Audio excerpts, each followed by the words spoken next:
Salutare oameni buni și bine v-am regăsit pe canalul nostru de YouTube. Astăzi vom vorbi despre un laptop de la HP. Irelevant modelul, dar o să vi-l spun. Se numește 15S FQ1003NQ. Scopul videoului de astăzi nu este review-ul în sine la laptop, ci mai degrabă o discuție liberă despre ce înseamnă să folosești un laptop în general.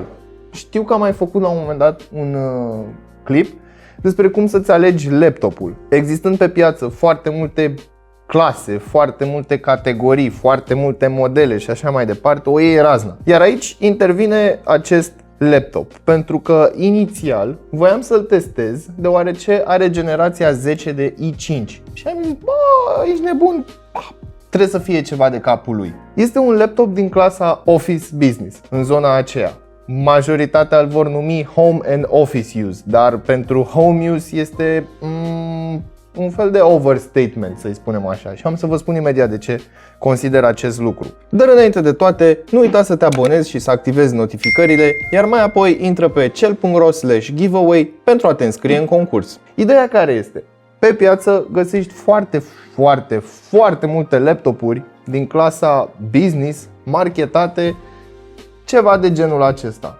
Și aici îi citez pe cei de la HP, nu că m-aș lua de ei de la HP, au dreptate, dar nu toată lumea știe să aleagă, nu toată lumea știe să treacă printr-un filtru cuvintele dintr-o reclamă, să-i spunem așa. Creșteți volumul pentru muzică, filmul sau jocul preferat. Când sunetul este direcționat către dumneavoastră, nimic nu intervine între dumneavoastră și divertisment. Este fix din fișa produsului. Trecând de acest aspect, am observat foarte multă lume cunoscută, adică prieteni, cunoștințe, foști colegi, vecini și așa mai departe, care își cumpără laptopuri în ideea în care, uite, am văzut un laptop bun, specificațiile sunt foarte interesante, însă atunci când ajung acasă, îl iau, îl deschid și au o oarecare dezamăgire. De ce? Pentru că ecranul nu se vede nu știu cum, sunetul nu se aude nu știu cum, tastatura e nu știu cum, mai ai nu știu cum și per total ai o mașină care este cât se poate de capabilă, dar care nu te satisface. Majoritatea laptopurilor despre care vorbesc fac parte din clasa de business. De ce? Pentru că un laptop de business este un laptop de business și niciodată nu o să fie orientat către multimedia. Iar acum am să vă arăt și de ce. Pentru început, hai să vorbim despre acest HP, un model destul de nou, interesant, o combinație între laptop și ultrabook, făcut din plastic. Îmi place foarte mult că este subțirel, deci are sub 2 cm grosime. Și de ce am spus că este o combinație între ultrabook și laptop? Pentru că avem doar două porturi USB și un port USB tip C.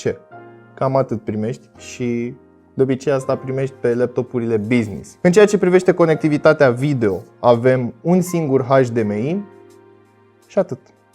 Altceva nu primești. Dacă vrei RJ45, te duci frumușel și îți cumperi un adaptor. Pentru că, cel puțin mie, nu mi-a venit în pachet un adaptor de la USB la RJ45. Mai departe avem un jack combo pentru căști și microfon și un cititor de carduri SD full. Mai departe aș vrea să vorbesc despre poziționarea mufelor, pe care eu o iubesc la acest laptop și dacă se poate ca fiecare laptop să aibă poziționarea asta, ar fi perfect.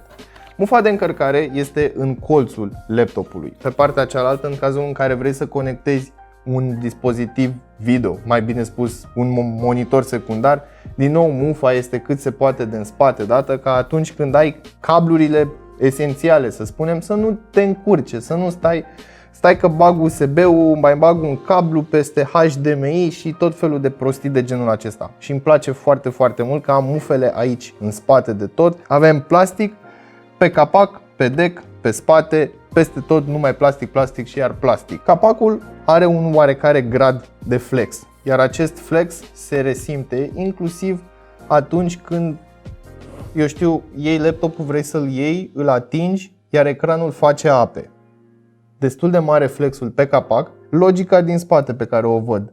Laptopul ăsta oricum probabil o să îmbătrânească la un birou, sau dacă nu o să îmbătrânească la un birou, o să fie cărat birou acasă, deschis la birou, deschis acasă foarte puțin timp și cam atât. Deci nu o să fie un laptop de tăvăleală, laptop de multimedia și așa mai departe. Avem o tehnologie revoluționară, între ghilimele, chestie pe care o aud la fiecare producător. Fiecare ține el neapărat să se laude cu marginile lui subțiri, nano edge, micro edge, micro margini, nano margini și așa mai departe. Băi, oameni buni, sincer, suntem în 2020, nu mai există marea tehnologie de a face muchia îngustă. Adică ați văzut și voi la telefoane, mai ales la Huawei P30 Pro. Se duce ecranul acela până în prăpastie cu curbura aceea nebună și mai există și Xiaomi Alpha, care din nou are ecran pe aproape toată suprafața telefonului. Deja mi se pare o chestie de marketing puțin dusă în zona aia în care wow, incredibil, uite ce are laptopul ăsta. Asta este doar partea mea de cârcoteală. Pe partea cealaltă este un laptop cu un design foarte interesant și mi se pare că are potențial la capitolul acesta. Acum hai să vorbim și despre display. 15,6 inch în diagonală, 220 de niți luminozitate. Adică dacă ești afară, pe scurt îți bate soarele direct în el, salut, pa, trebuie să stai puțin la umbră, nu este atât de vizibil în lumina directă a soarelui, dar menținând punctul de vedere de mai devreme, probabil laptopul acesta o să îmbătrânească la birou sau în ghiozdan. Așadar, nu cred că ar fi o mare problemă luminozitatea ecranului. Avem 45% NTSC dacă nu mă înșel, adică nu are o acuratețe foarte mare de reproducere a culorii și faptul că nu am niciun punct de bleed pe ecran mă face să cred că este un panou TN, nu un panou IPS.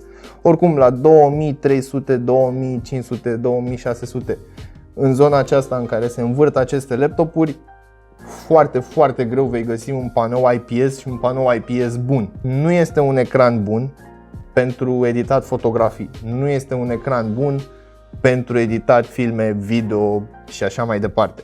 În schimb, este un ecran excelent pentru vizualizat conținut text, editat conținut text și, bineînțeles, făcutul de tabele în Excel și așa mai departe. Iar aici trebuie să-i dau cel mai mare punctaj pentru că, efectiv, nu ai cum.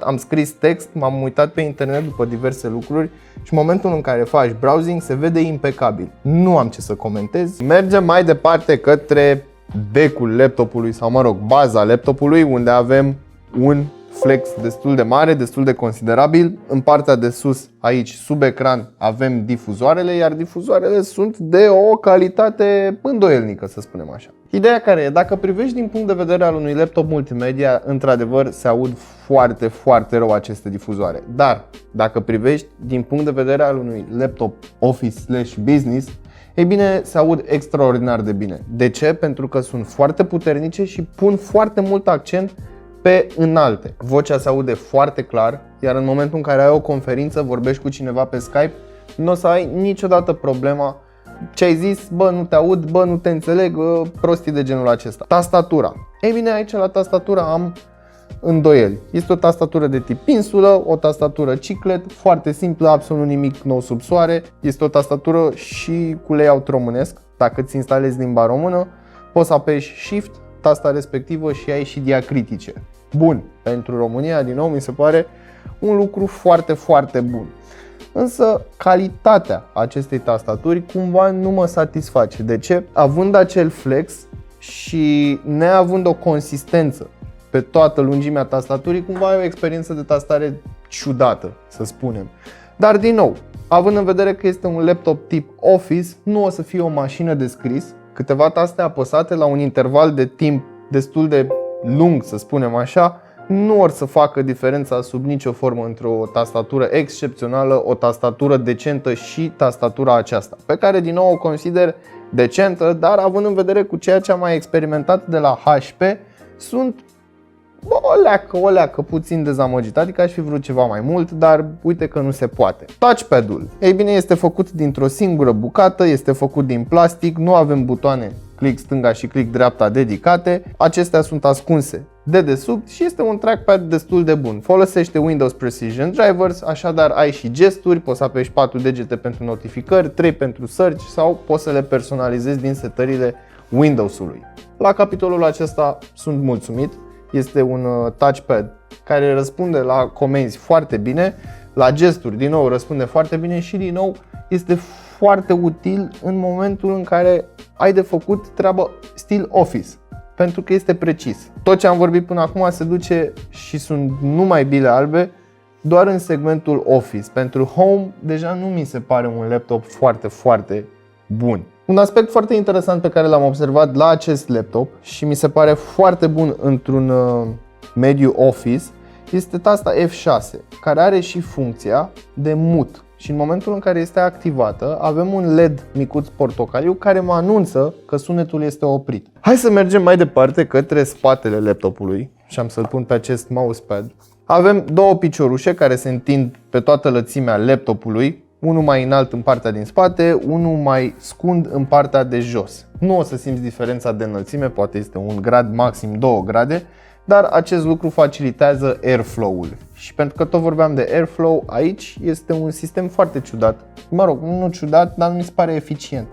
Laptopul trage aer de jos și îl suflă pe undeva pe aici. Și asta nu-mi place, adică în momentul în care vreau să folosesc laptopul pentru ceva sarcină mai intensă, mie o să-mi sufle toată căldura fix pe aici, prin partea de jos a ecranului. Și în momentul în care l-am conectat la un monitor extern și vreau să-l folosesc cu clapa închisă, deja el îmi suflă fix în partea de jos a ecranului aerul. Și pentru că tot vorbeam de răcire și așa mai departe, evident am făcut și câteva teste sintetice, o să aveți scorurile afișate pe ecran. Nu o să discut foarte mult despre aceste scoruri pentru că totuși este un laptop business. Dacă aveți nevoie de acest laptop, nu o să-l cumpărați să vă jucați Fortnite și așa mai departe. Se descurcă foarte bine în jocuri stil Dota sau LOL, însă nu avea prea multe pretenții de la el pe partea de gaming pentru că nu are nici răcirea corespunzătoare, nu are nici placă video dedicată, are doar o placă video integrată, să spunem așa. Cam atât ar fi de spus despre acest laptop. Din nou menționez că nu este neapărat un review, ci este pur și simplu o discuție liberă și evident îmi trebuia un laptop pe care să port această discuție și îmi trebuia un laptop necorespunzător. De ce? Pentru că am observat o confuzie foarte mare printre oameni în momentul în care vor să-și aleagă laptopul pentru utilizat acasă, laptopul pentru multimedia și laptopul pentru diferite funcții de genul acesta. Și după aia rămân dezamăgiți și îți spun, bă, nu se aude bine sau nu face chestia asta. Motiv pentru care am ales un laptop Office. Un laptop Office care este cât se poate de rău în ceea ce privește multimedia, consumul de multimedia și bineînțeles gaming-ul și așa mai departe. Pe partea de business, în schimb, laptopul mi se pare foarte bun. Nu se ridică la nivelul celor grei, dar este un laptop cu care poți să-ți faci treaba fără absolut nicio problemă. Nu ai o selecție mare de porturi, dar având în vedere că o să ții la birou, nici măcar nu-ți trebuie foarte multe porturi. Adică ai nevoie de un USB în care să pui un mouse wireless și atât. Cam asta ar fi de spus pentru astăzi. Până data viitoare știți ce aveți de făcut. Nu uitați să verificați descrierea pentru linkuri utile, prețuri actualizate și nu uitați să vă dați cu părerea despre acest HP în secțiunea de comentarii de mai jos. Iar întrebarea mea pentru voi este următoarea. Vi s-a întâmplat vreodată să cumpărați un produs și după aia să nu fiți mulțumit de el pentru că n-ați știut să-l alegeți? Și dacă da, lăsați-mă să știu și poate o să fac un alt review. Sau poate o să fac o altă discuție despre altceva. Nu știu, vedem. Hai, salut!